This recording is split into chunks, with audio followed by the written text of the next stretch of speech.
Great. Brian, it's great to have you here at the Nasdaq Entrepreneurial Center. So thank you so much for joining us for our Facebook Live here. Thanks for having me.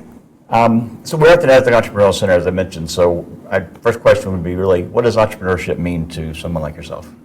It's a great question. I think it means a lot of things to a lot of people, but to me, it's really about when you have a passion for changing the world in a certain way, and you're really not going to stop until you do it, right? And you have to have that level of passion and drive to really be successful in entrepreneurship. I hear that a lot. That's great. So tell us about Daqri. It's an interesting company, and you've got the Daqri helmet with you today, so that's awesome. So how and why did you start this company? So Daqri, let's see, tell me about Daqri and how do I tell you what we're doing? So Daqri is all about removing limits from people with augmented reality, right? That's a technology that puts information in context so I can make a better decision. Nobody wakes up and says, I'm going to go to work and I'm going to mess up at my job, right? And what we're talking about is just kind of changing the way people think about people at work and using augmented reality to empower them to do more than we thought possible. And really, as we've grown from that mission, and developed the core technologies to bring augmented reality to the workplace, Daqri's grown up too, and now we're really focused on expanding that vision to bring augmented reality everywhere. So, it starts at work. There's some very exciting activity in the future of augmented reality in vehicles, and then we expect you to see it in your daily life in the next 5 years. That's very cool. Well, you're obviously getting a lot of attention, so congratulations. You were just named CNBC Disruptor50, so that's a great honor. Thank you. And we're very proud to be part of that program. So for you, what is a disruptor mean to you? Well, I think that it means not being satisfied with the status quo, looking at a problem from a completely different angle. And usually it's cross-pollinating ideas and technologies from other areas and bringing them to bear on a problem that has been lingering, a problem that's just sitting there and is in kind of a stagnant industry. And usually industries go stagnant when they have a small number of big players that had a great solution a decade ago and have just kind of lived on incremental change. And disruption is really about rethinking everything. And anything is a variable, right? Yeah. You don't have to accept anything as a foregone conclusion, and that's when great disruption happens. Yeah, I think disruptors are a lot about the future, which is great. You guys look very futuristic, so that's very fitting. So we also talk about the founder's journey here at the Nasdaq Entrepreneurial Center, because we know it's never a straight path to starting a company and launching it. What do you wish that you knew if you could go back to when you first started the company? What do you wish you knew when you first started it? I think like a lot of technologists, I started with the technology. And then along the way, I feel like myself and Daqri had this great realization that you need to focus on the product, right? And a product-focused company is one that can be self-sustaining and can grow. But if I had to tell myself, or I had the opportunity to tell myself something back then, it would actually be what I think is the next evolution of a company, which is when you realize that developing the people and the organization itself is what amplifies that from, if technology by itself is a 1 and having a product focus makes you 10 times better, having a people focus makes 100 times better. Yeah, I hear that theme constantly from entrepreneurs here. It's all about the people, so that makes a lot of sense. So Brian, you graduated from the United States Merchant Marine Academy with a bachelor degree studying electrical and mechanical engineering. How do you think that education helped you and influenced your path that you're on today? I credit the academy with a lot. It's a military academy, so it's a little like a leadership laboratory. You're getting a leadership role very early on. Everybody gets one, in snack sizes at first, and then you're responsible for, actually leading a big percentage of the regiment, in your final year at the academy.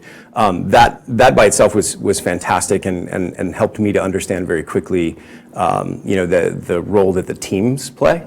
And then I think the kind of a broad swath of engineering education, and then the chance to apply it during our sea year when you actually sail around the world and use your engineering on board ship. You get exposure to a lot of different places and people, but then you're also in the middle of the ocean during a typhoon trying to get the main engine back online with a crew of really talented people that just will not quit until it's done, right? The stakes are too high. And I think learning that really put me in a great position to do what I do today. Good preparation for launching a startup, yeah. Never quit. Never quit.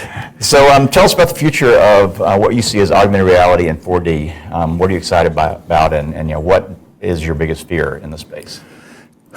Both great questions. So my biggest fear in this space is getting into an AR winner. And it's only really, I think, a risk on the consumer side, where there's some companies out there that are making promises that just will not be delivered for several years to come. And that's unfortunate. If you have a chilling effect on consumers, it slows down the development overall. Our play is an enterprise play, and we're having a lot of success because we solve problems today. We think of it very much like the early days of cell phones, right? Where cell phones were put to use at work, because if you stayed connected, it paid for it. It didn't matter how much the device was. Right. You could make a decision. You could stay connected. It was worth it. And it's very much like that with the augmented reality platform in enterprise. But ultimately, it does go throughout our daily life, and it has to get consumers. And it would be really sad if overpromising and underdelivered, we created some moment where consumers wanted to wait a few more years to try it out, and it slowed everything down. That's a concern I have for the industry as a whole. A little less for Daqri, but I think in the long term of AR, it takes it from a 5-year horizon to a 10-year horizon if we get out in front of ourselves. If you do it right, right? If you do it right, yeah. If you do it right. That's what it sounds like. Sounds great. So you've asserted that Daqri can change the way we work forever by dramatically lowering human error while increasing productivity. Why did you start doing this through industrial applications first? That comes back to the ROI, really, right? You take a smart helmet. Somebody can wear it in Brazil at a factory, and then an expert in Austria can see through your eyes, guide you through the process, help you with augmented work instructions.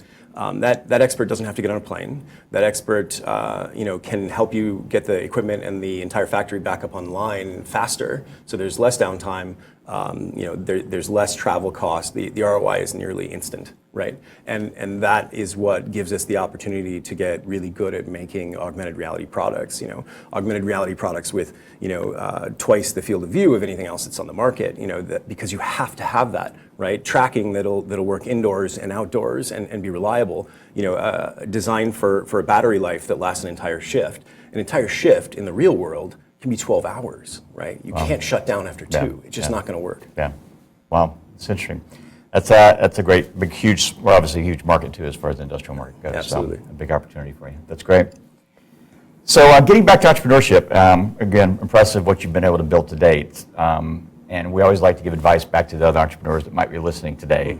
So if someone has an idea but doesn't know where to begin, what are the first 2 things that you think they should do? That's a great question. So if you have an idea that you're passionate about, you don't know where to begin, start talking to people, right? I think I personally like the method where there's a go time and you burn your ships, right? And you quit your day job and you focus on it full time, because that's the only time to really move the needle.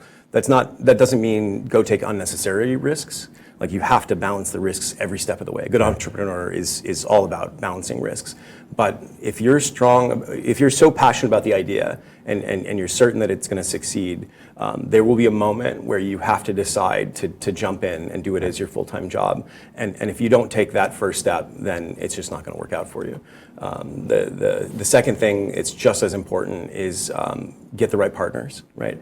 There's no such thing, there's never a time when it'll seem like this. In your darkest hour, it'll seem like, I have to take this deal because we don't have money, and it doesn't matter what the terms and conditions are. They will haunt you, and it'll stop you from raising money the next time. It'll stop you from moving the company to the next level. You look at every deal holistically, and even if it's up against, I have to close my doors, take that risk, look for something else, find something else, hustle. Don't take a bad contract.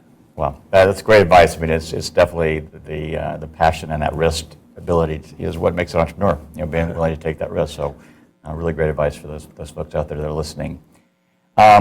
Speaking of advice, what would you say is the worst advice you've ever received as an entrepreneur? The worst advice I've received as an entrepreneur or as a human being is be realistic. And, I'm not quite sure if I can use the F word on this interview, but if I was certain, I would definitely say, tell them to go, tell them what they can do with themselves, because that's how evil of a statement that is. Usually that comes from somebody, who's afraid. They're afraid that they're not doing something that you're about to do and you're about to be successful at. And so if somebody tells you to be realistic, ignore them, and probably ignore the rest of the advice. Most entrepreneurs are not realistic. If they were, they would never take those chances and those risks that you just talked about. So that's great. Exactly, and realism is so subjective, right? And it's a framework, and it speaks back to limits that we put on ourselves and limits that other people try to put on us. And I think that's the worst thing holding humanity back. Yeah, I agree. That's great. So today you did donate. We always get some great books from the entrepreneurs that come through the Entrepreneurial Center, and today you did donate this book, Meditations by Marcus Aurelius. So first of all, why this book, and what kind of meaning does it have for you?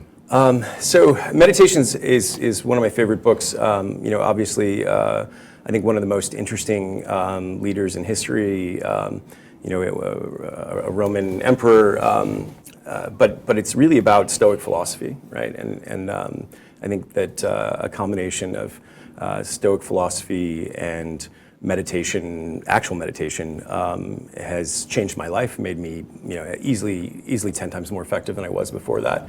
And so the more I can kind of share with other entrepreneurs that, you read this book, and it's words of wisdom. It's things that Marcus had written to himself to remember what are the most important things to help him be a better person or a better version of Marcus.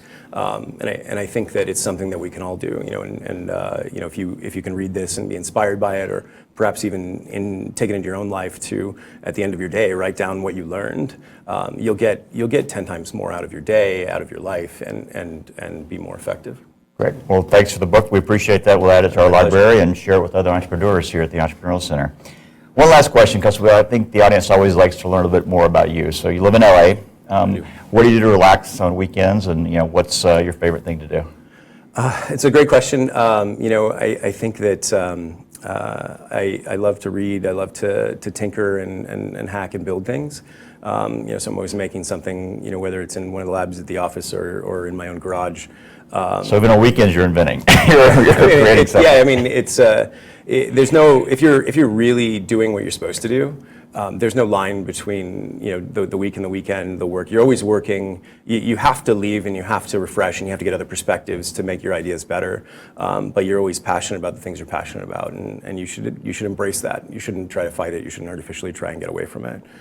You can bring it into your daily life. I have an awesome opportunity to invent with my kids now, and that's something that I hope everybody gets a chance to experience in their life. How old are your kids?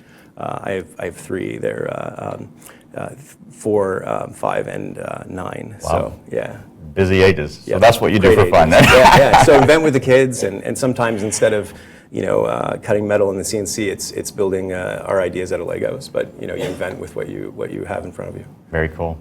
Well, Brian, again, congratulations. I think it's an amazing accomplishment you've made so far to date. Being a CNBC Disruptor is a huge honor, and we're very proud to have you as part of the Nasdaq Entrepreneurial Center series. So thanks a lot for joining us today. Thank you so much. It's an honor to be here. Yeah.